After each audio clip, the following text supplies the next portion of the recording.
Chapitre 10. Après cela, le Seigneur désigna encore 70 autres disciples, et il les envoya 2 à 2 devant lui dans toutes les villes, et dans tous les lieux où lui-même devait aller. Il leur dit: La moisson est grande, mais il y a peu d'ouvriers.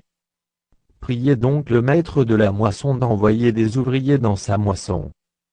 Partez, voici, je vous envoie comme des agneaux au milieu des loups. Ne portez ni bourse, ni sac, ni souliers, et ne saluez personne en chemin. Dans quelque maison que vous entriez, dites d'abord que la paix soit sur cette maison. Et s'il se trouve là un enfant de paix, votre paix reposera sur lui, sinon, elle reviendra à vous. Demeurez dans cette maison-là, mangeant et buvant ce qu'on vous donnera, car l'ouvrier mérite son salaire. N'allez pas de maison en maison. Dans quelque ville que vous entriez, et où l'on vous recevra, mangez ce qui vous sera présenté. Guérissez les malades qui s'y trouveront, et dites-leur: le royaume de Dieu s'est approché de vous. Mais dans quelque ville que vous entriez, et où l'on ne vous recevra pas, allez dans ces rues, et dites: nous secouons contre vous la poussière même de votre ville qui s'est attachée à nos pieds, sachez cependant que le royaume de Dieu s'est approché. Je vous dis qu'en ce jour Sodome sera traitée moins rigoureusement que cette ville-là. Malheur à toi, Chorazin, malheur à toi, Bethsaïda, car, si les miracles qui ont été faits au milieu de vous avaient été faits dans Tyr et dans Sidon, il y a longtemps qu'elles se seraient repenties, en prenant le sac et la cendre. C'est pourquoi, au jour du jugement, Tyr et Sidon seront traités moins rigoureusement que vous. Et toi, Capernaüm, qui a été élevé jusqu'au ciel, tu seras abaissé jusqu'au séjour des morts. Celui qui vous écoute m'écoute, et celui qui vous rejette me rejette. Et celui qui me rejette rejette celui qui m'a envoyé. Les 70 revinrent avec joie, disant: Seigneur, les démons même nous sont soumis en ton nom. Jésus leur dit: Je voyais Satan tomber du ciel comme un éclair. Voici, je vous ai donné le pouvoir de marcher sur les serpents et les scorpions, et sur toute la puissance de l'ennemi, et rien ne pourra vous nuire.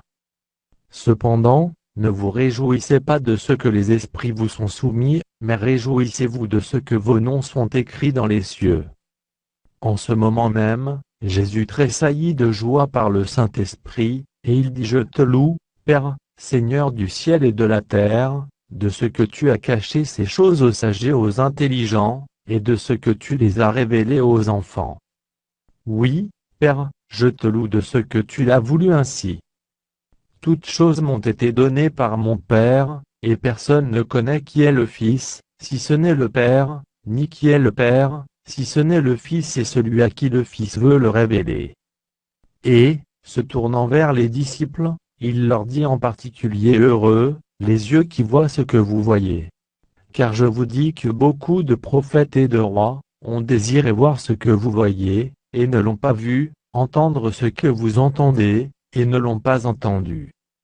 Un docteur de la loi se leva, et dit à Jésus: Pour l'éprouver, Maître, que dois-je faire pour hériter la vie éternelle? Jésus lui dit: Qu'est-il écrit dans la loi? Qui lis-tu? Il répondit: Tu aimeras le Seigneur, ton Dieu, de tout ton cœur, de toute ton âme, de toute ta force, et de toute ta pensée, et ton prochain comme toi-même. Tu as bien répondu, lui dit Jésus, fais cela, et tu vivras. Mais lui, voulant se justifier, dit à Jésus: Et qui est mon prochain? Jésus reprit la parole, et dit: Un homme descendait de Jérusalem à Jéricho. Il tomba au milieu des brigands, qui le dépouillèrent, le chargèrent de coups, et s'en allèrent, le laissant à demi-mort. Un sacrificateur, qui par hasard descendait par le même chemin, ayant vu cet homme, passa outre. Un Lévite, qui arriva aussi dans ce lieu, l'ayant vu, passa outre. Mais un Samaritain, qui voyageait, étant venu là, fut ému de compassion lorsqu'il le vit. Il s'approcha, et banda ses plaies, en y versant de l'huile et du vin, Puis il le mit sur sa propre monture, le conduisit à une hôtellerie, et prit soin de lui. Le lendemain, il tira 2 deniers, les donna à l'hôte, et dit: Aie soin de lui, et ce que tu dépenseras de plus, je te le rendrai à mon retour. Lequel de ces 3 te semble avoir été le prochain de celui qui était tombé au milieu des brigands? C'est celui qui a exercé la miséricorde envers lui, répondit le docteur de la loi. Et Jésus lui dit: Va, et toi, fais de même. Comme Jésus était en chemin avec ses disciples, il entra dans un village, et une femme, nommée Marthe, le reçut dans sa maison. Elle avait une sœur, nommée Marie, qui, s'étant assise aux pieds du Seigneur, écoutait sa parole. Marthe, occupée à divers soins domestiques, survint et dit: Seigneur, cela ne te fait-il rien que ma sœur me laisse seule pour servir? Dis-lui donc de m'aider. Le Seigneur lui répondit: Marthe, Marthe, tu t'inquiètes et tu t'agites pour beaucoup de choses. Une seule chose est nécessaire.